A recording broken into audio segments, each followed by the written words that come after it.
Di tengah rimbunnya hutan Bengkulu, tersembunyi kisah mistis tentang makhluk setengah manusia setengah harimau yang menjadi penjaga kawasan hutan. Legenda ini bukan sekadar dongeng, melainkan keyakinan yang diwariskan turun-temurun. Mari kita bongkar kebenaran di balik mitos ini.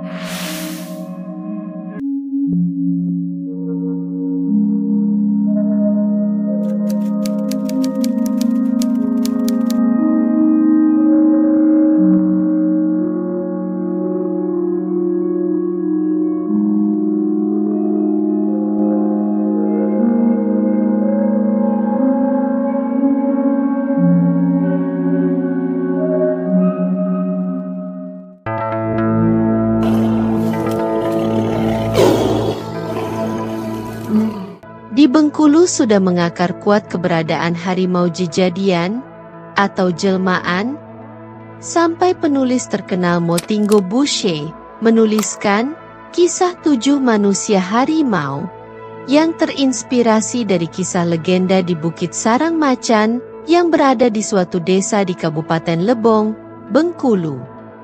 Bukit Sarang Macan oleh warga setempat disebut dalam bahasa Rejang dengan Tebo Saang Imau. Tebo Saang Imau artinya tempat harimau jelmaan atau reinkarnasi leluhur bertemu di Kabupaten Lebong.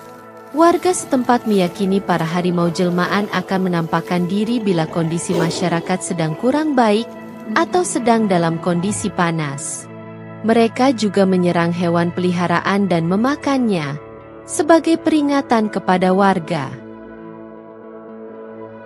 Menurut keyakinan warga setempat, sekumpulan harimau ini menjadi pelindung dan pemberi peringatan jika ada warga melanggar adat atau berbuat amoral di daerah sekitar hutan setempat.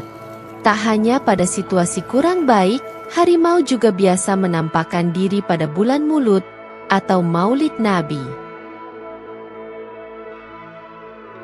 Oleh karena itu, cerita tentang warga bertemu harimau sudah dianggap lumrah.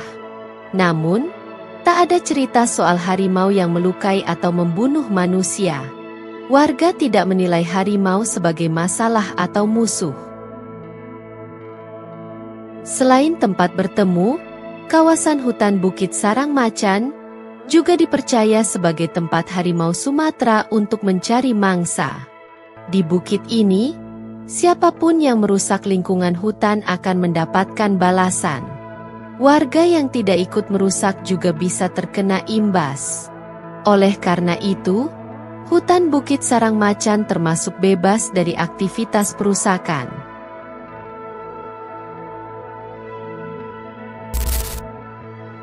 Kepercayaan Rejang tentang harimau leluhur juga pernah diulas oleh William Marsden dalam bukunya The History of Sumatra, yang terbit pertama kali pada 1784. Dalam buku itu, Marsden mengulas kisah tentang manusia harimau. Cerita populer yang umum di antara mereka, seperti manusia tertentu menjelma menjadi seekor harimau, tulis Marsden, masih dalam bukunya. Ia menambahkan, para warga sekitar membeberkan suatu tempat di negeri itu, di mana harimau memiliki istana dan menyelenggarakan sebuah bentuk reguler dari pemerintahan. Warga tidak ada yang berani untuk menangkap atau membunuh harimau. Melakukannya sama dengan membunuh leluhur. Membunuh akan dibalas dengan dibunuh. Balasannya bisa lebih berbahaya. 1 ekor harimau dibunuh akan dibalas oleh harimau lainnya dengan membunuh manusia dengan jumlah bisa lebih dari 1 orang. Hingga saat ini dipastikan tidak ada warga yang berani membunuh.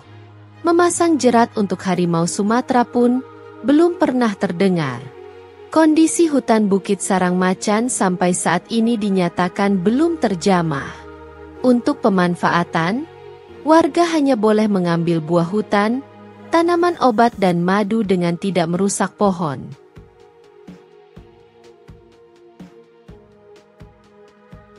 Bila dilanggar, pelaku dikenakan denda adat, berupa serawo punjung kambing, beras 2 kaleng, dan denda uang senilai harga kayu yang ditebang atau dirusak.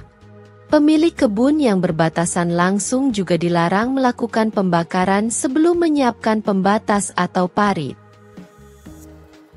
Pemilik kebun juga diminta menanam tanaman tua atau kayu-kayuan dan menjaga kelestariannya. Terkait kepercayaan membunuh harimau akan dibalas dengan dibunuh, tercatat sejumlah kasus manusia tewas oleh harimau di wilayah Kabupaten Seluma, Kepahyang dan Bengkulu Tengah yang diakibatkan manusia membunuh anak harimau.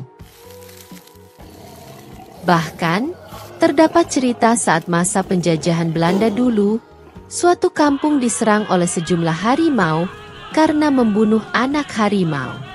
Di Desa Karangtinggi, Bengkulu Tengah juga terdapat cerita, ada anak harimau yang sakit masuk kampung lalu dibunuh. Kulitnya digunakan untuk membuat geduk, dan tulangnya digunakan sebagai pemukul debu dan kencongan. Tak lama kemudian, datang banyak harimau ke kampung dan menyerang warga sehingga kampung itu terpaksa ditinggalkan.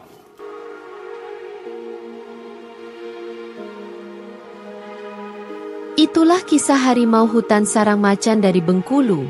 Semoga dari cerita ini kita bisa mengambil pelajaran, yaitu untuk senantiasa sama-sama menjaga hutan dari tindakan kerakusan manusia. Kita sebagai sesama makhluk ciptaan yang maha kuasa harus saling menjaga alam, agar nantinya hutan itu dapat memberi manfaat bagi kita ke depannya. See you in the next video.